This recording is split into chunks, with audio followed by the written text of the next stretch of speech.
Hi, I'm Lorene. And I'm Doreen, and we want to welcome you to our Health and Wellness Minute. And here we are at our very own seed library. But Doreen, what do seeds have to do with wellness?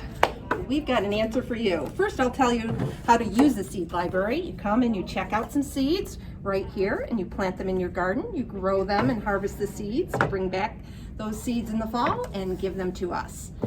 Then I can tell you why gardening can be healthy. Yes. One is it gives you an opportunity to exercise. Oh, good. And two, it can help increase your mood.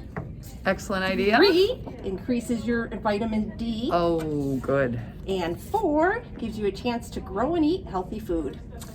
Lastly, we want to tell you to come check out our gardening section. We've got loads and loads of books on planting and growing gardens. Perfect. Come on in.